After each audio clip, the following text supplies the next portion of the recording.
शेकडेवारी. नमस्कार विद्यार्थी मित्रांनो, आजच्या व्हिडिओमध्ये आपण शेकडेवारी हा घटक अभ्यासणार आहोत. शेकडेवारीलाच शतमान किंवा टक्केवारी असे सुद्धा म्हटले जाते. आता सुरुवातीला आपण समजून घेऊया की नेमकी शेकडेवारी कशाला म्हणायचे.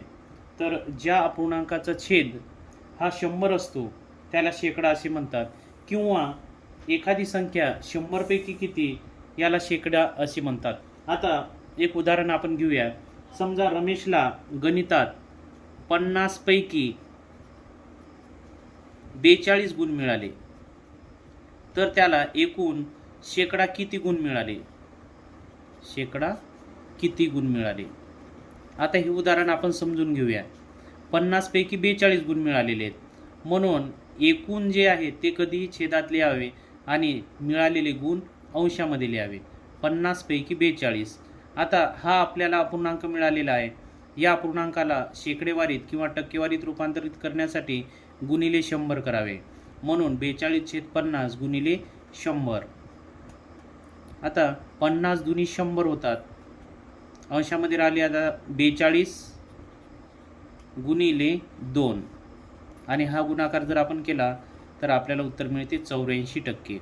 म्हणजेच 50 पैकी 42 म्हणजेच 84%. आता दुसरे उदाहरण आपण पाहूया. 60 पैकी 45 म्हणजे शेकडा किती, हे उदाहरण आपण पाहूया. आता एकूण गुण आहेत 60, म्हणून एकूण जे असतात ते छेदामध्ये लिहावेत, आणि त्यापैकी मिळालेले गुण आहेत 45, म्हणून अंशामध्ये लिहूया 45, आणि या अपूर्णांकाला टक्केवारीत रूपांतरित करण्यासाठी गुणिले 100 करूया. आता या शून्याला हा शून्य कट होईल.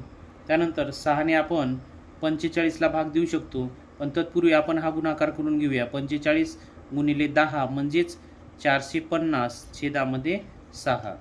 आता 6ने भाग देऊया. 6 7 42 म्हणजे 7चा भाग बसतो, आणि 45 मधून 42 गेले, उरले 3, आणि हा शून्य आपण बाजूला ठेवूया. त्यानंतर 6 पंच 30, म्हणजे या ठिकाणी 60 पैकी 45 म्हणजेच शेकडा 75. यालाच 75% असे सुद्धा म्हणतात. आणि एक गोष्ट लक्षात ठेवायची आहे की 70% किंवा 80% अशी ज्यावेळेस आपण म्हणतो, तर या टक्केवारीचा, या चिन्हाचा अर्थ असा असतो की या संख्येच्या छेदामध्ये 100 आहेत. 70% हे आपण 70/100 असे सुद्धा लिहू शकतो. 80% म्हणजेच 80 छेदामध्ये 100. आता आपण टक्केवारीवर आधारित काही उदाहरणे आपण अभ्यासणार आहोत. तर या ठिकाणी 400चे 35% बरोबर किती, हे उदाहरण आपल्याला सोडवायचे आहेत. आता एक गोष्ट लक्षात ठेवा मित्रांनो, की ज्या ठिकाणी चा, चे, ची असे शब्द असतात त्याचा अर्थ होतो गुणिले. म्हणजेच या ठिकाणी 400 चे म्हटलेले आहे, म्हणून 400 गुणिले 35%. टक्के म्हणजे छेदामध्ये 100, याचाच अर्थ 35% म्हणजे 35 छेदामध्ये 100. आता याला आपण सोडून घ्यायचे आहेत. या 2 शून्याला हे 2 शून्य कट होतील. त्यानंतर 4 गुणिले 35, आणि हा जर आपण गुणाकार केला तर आपल्याला उत्तर मिळते 140. म्हणजे 400चे 35% बरोबर किती, तर 140. आता दुसरे उदाहरण पाहूया आपण. 700चे 40% बरोबर किती. तर या ठिकाणी आपल्याला चेचा अर्थ आहे गुणिले, आणि या टक्केवारीचा अर्थ असतो छेदामध्ये 100. म्हणजेच 700चे म्हणजेच गुणिले 40% म्हणजे 40 छेदामध्ये 100. आता या 2 शून्याला हे 2 शून्य कट होतील. 7 × 28, आणि हा शून्य आपण ठेवून दिला तर 700चे 40% बरोबर होतात 280. आता परत एक उदाहरण आपण या ठिकाणी समजून घेणार आहे. 500चे 60% बरोबर किती. तर 500चे 60% काढण्यासाठी आपण 500च्या जागेवर गुणिले घेऊया. त्यानंतर 60% म्हणजे 60 छेदामध्ये 100. या 2 शून्याला हे 2 शून्य कट होतील, त्यानंतर 5 × 30 आणि हा 1 शून्य म्हणजे 300. 500चे 60% बरोबर उत्तर आलेले आहे 300. आता आपण टक्केवारीतील पुढील घटक अभ्यासूया. अपूर्णांकाचे शेकडेवारीत रूपांतरण. समजा 1/2 या पूर्णांकाला आपल्याला टक्केवारीत रूपांतरित करायचे आहे, म्हणून आपण 1/2 गुणिले 100 करावे. मग आता 1/2 या 2ने आपण जर का 100ला भाग दिले तर भाग बसतो 50चा, म्हणजेच 50%. आता दुसरे उदाहरण पाहूया. 1/8 या अपूर्णांकाला टक्केवारीत रूपांतरित करायचे आहे, म्हणून या अपूर्णांकाला गुणिले आपण 100 करूया. आता 8 आणि 100 दोन्ही समसंख्या आहे, म्हणून दोन्ही समसंख्येला 2ने भाग जाणार, म्हणून बेचूक 8 आणि बे पंच 10. त्यानंतर हा 0 ठेवूया. परत समसंख्या आहे म्हणून 2ने भाग देऊया. बे दुनी 4 आणि यानंतर 50ला जर आपण 2ने भाग दिला तर उत्तर मिळते 25. आता 25 छेदामध्ये 2 उरले, 2ने आपण भाग देऊया. बे एके बे, त्यानंतर बे दुनी 4 उरला 1, त्यानंतर दशांश चिन्ह देऊया आणि 1 शून्य घेऊया. त्यानंतर बे पंच 10, म्हणजेच 1/8 याला आपण टक्केवारीत रूपांतरित केलं तर येतात 12.5%. अशा प्रकारे कोणत्याही अपूर्णांकाला टक्केवारीत रूपांतरित करण्यासाठी त्याला गुणीला 100 करावे. आता आपण टक्केवारीवरचे किंवा शेकडेवारीवरचे आणखी काही उदाहरणे अभ्यासूया. आता या ठिकाणी उदाहरण दिलेले आहे. 1200चा 40% बरोबर यमचा 25%, तर यम बरोबर किती? तर या ठिकाणी अगोदरच आपण सांगितल्यानुसार उदाहरणामध्ये जर चा, ची, चे असे शब्द असतील तर त्या जाग्यावर आपल्याला गुणिले घ्यायचे आहे, आणि टक्केवारी असेल तर छेदामध्ये 100. त्यानुसार आपण मांडणी करून घेऊया.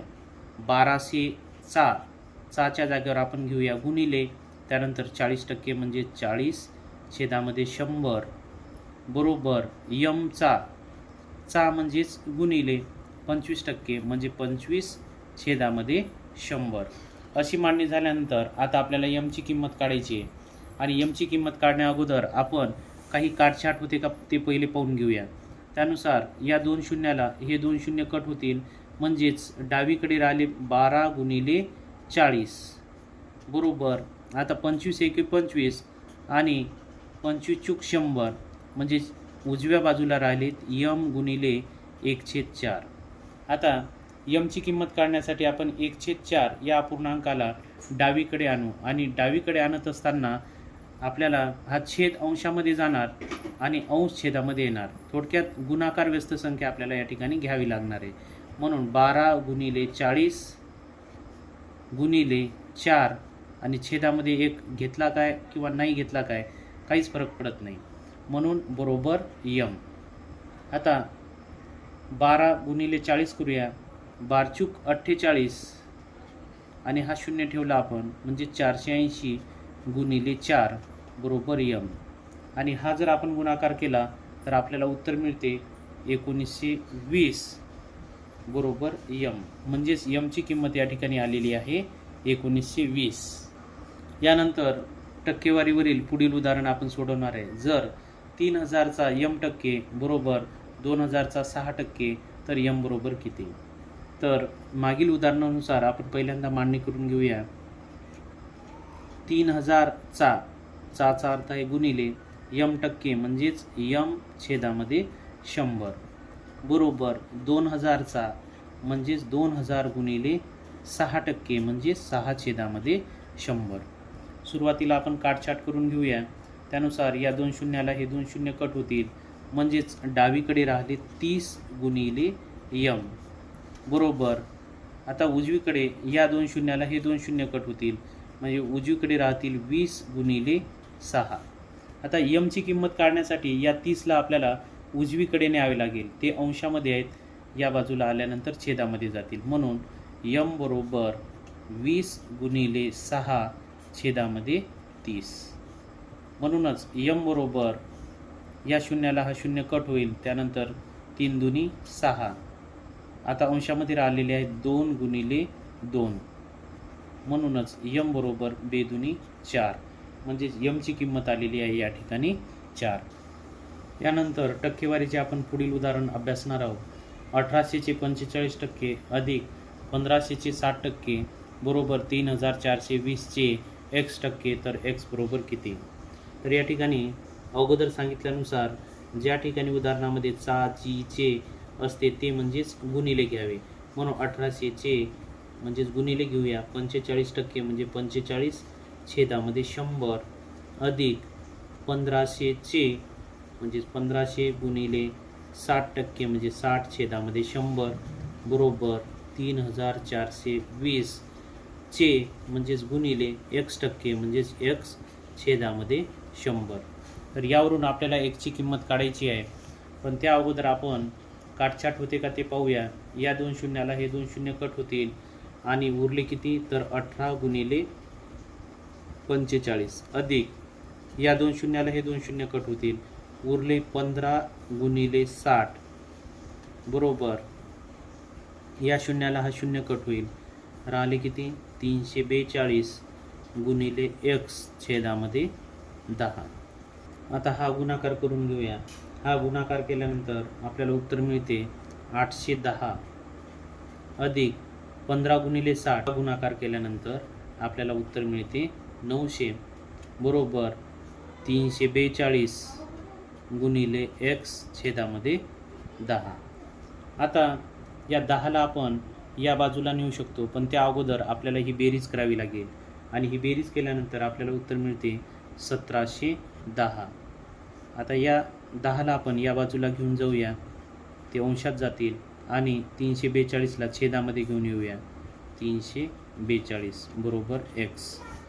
त्यानंतर हा भागाकार केल्यानंतर आपल्याला उत्तर मिळते 50, म्हणून या ठिकाणी x ची किंमत आलेली आहे 50. यानंतर पुढील उदाहरण आहे 140चे 12.5% बरोबर किती?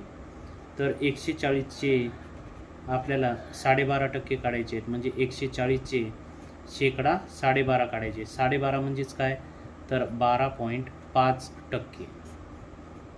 टक्के म्हणजे छेदामध्ये 100. आता या शून्याला हे शून्य कट होईल.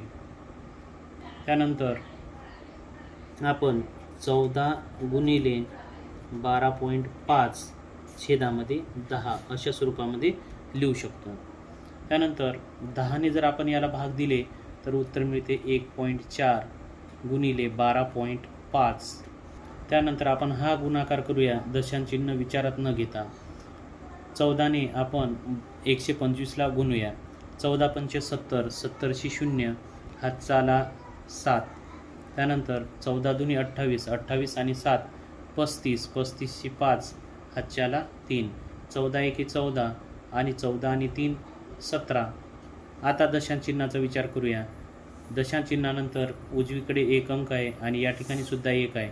1 आणि 1 किती 2 अंक झाले, म्हणून आलेल्या उत्तरामध्ये उजवीकडे 2 अंक सोडून आपल्याला दशांश चिन्ह द्यावे लागेल.